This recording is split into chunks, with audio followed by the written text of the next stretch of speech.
and one fabulous woman. I've been in the race longer than anyone else. I've been doing this for over 2 years, from the time when Senator Hutchinson said she was going to step down after the governor's race. When she decided to stick it out, it went from a 5-month special election to a 2-year race, and then thanks to the liberals, it's a 2.5-year race. So I appreciate all of you sticking it out through this evening as well as this election season. I'm running for the seat because I believe God called me to step up. Out of 100 U.S. senators, right now we only have 5 Republican women, and of those 5, only 1 is conservative. She's also the only one who's considered undoubtedly pro-life in the U.S. Senate. Now, I don't know about you, but I think she needs some company.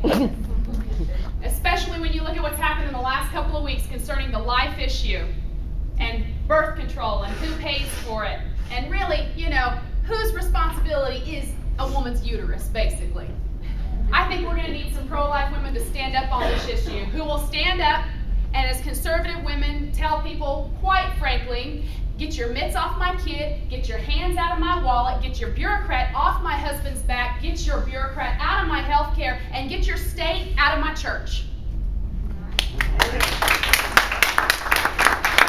We don't have nearly enough women to stand up on this issue as conservatives, and that's going to be really important because not only the life issue when it comes to when does it begin, but when does it end and who says so.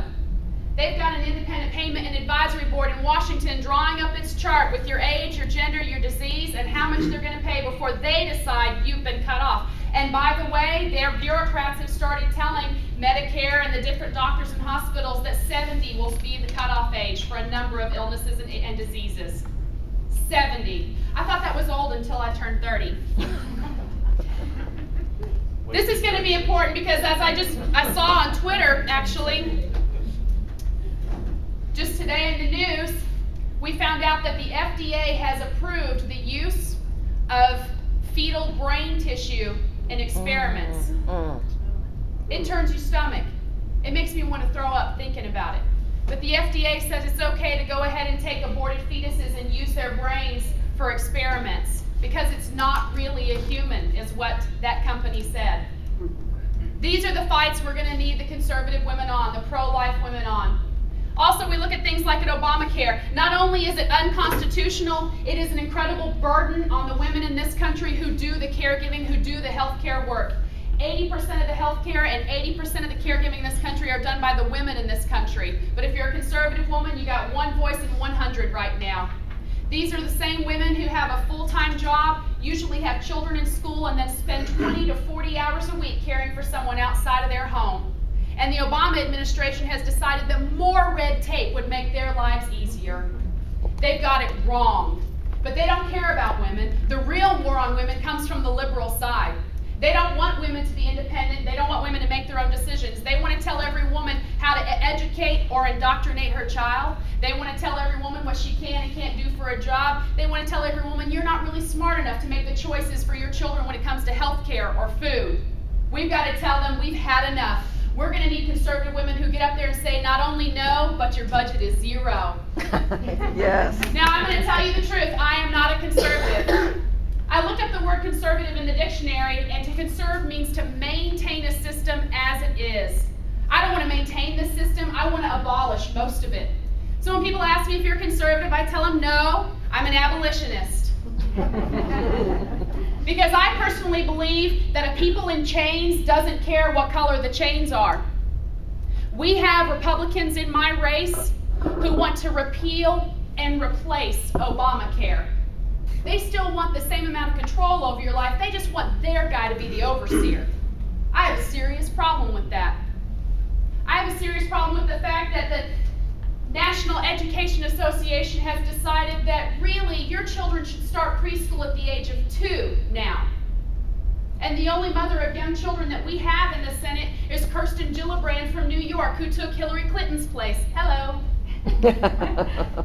We're going to need mothers of young children to stand up and say, no, we know what's best for our children when it comes to education. Not a bureaucrat 3,000 miles away who thinks the best way to spend our education dollars is to have a program teaching teenagers how to be open about their homosexuality on their school campuses. Because that's how they're spending our money right now.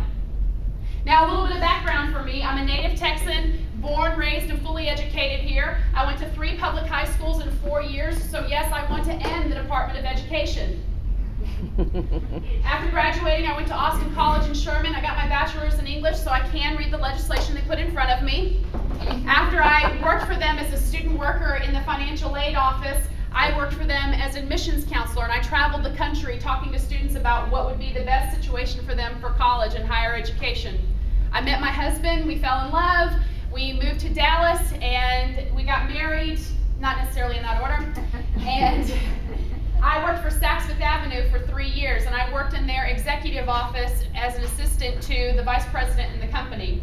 While I was working full-time, I went to school full-time, and I got my master's degree in dispute resolution to do mediation, negotiation, and conflict management, which I think we're going to need in the Republican Party alone when this election is over.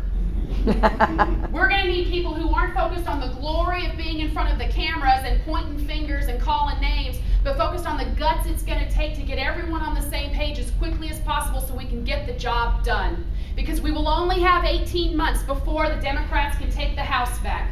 We're going to have to move quickly to do things like repeal Obamacare, repeal Dodd-Frank, repeal a number of executive orders that have signed our sovereignty over to the United Nations with Agenda 21.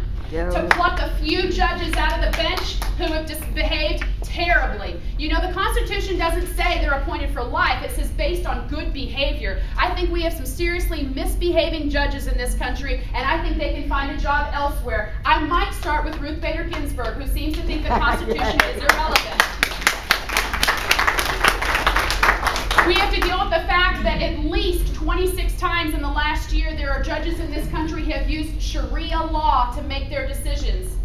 The fact that the U.S. Supreme Court on a number of occasions has used international treaties the United States did not sign and called them international law in making their decisions. We're going to have to deal with judges that we thought were conservative, that were appointed by people that we thought were conservative presidents. And we're going to have to tell them, if you'd like a job at The Hague in the Netherlands, fine, but you're not using international law in this country again. American laws for American courts. Yes. After I left school, my husband and I actually, shortly before, my husband's grandmother had a stroke. We didn't want her to go to a nursing home, so we moved into her home so she could age in her own home, which is what 95% of Americans do. But our government is pouring most of its money into nursing homes. We can see what kind of plans they have for people in this country.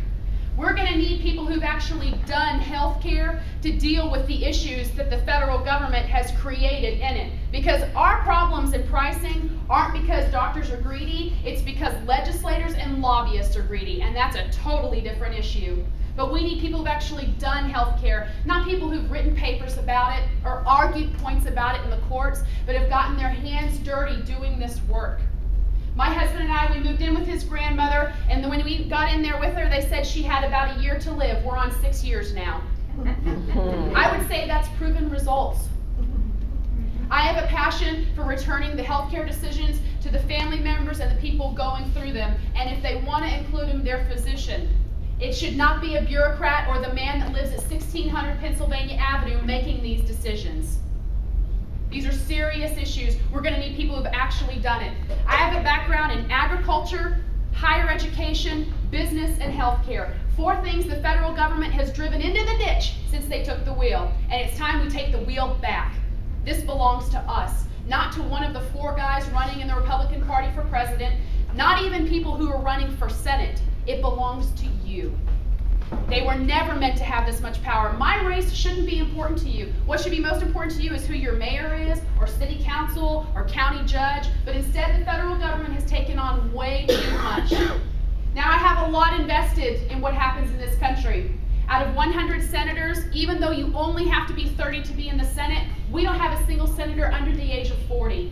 So the generation who's going to inherit this debt mess has no voice in what's not being done about it. And I don't know about you, but I'm sick of the socialists thinking they own my voice. It is time the young Christian people of this country get up and say, no sir, no ma'am.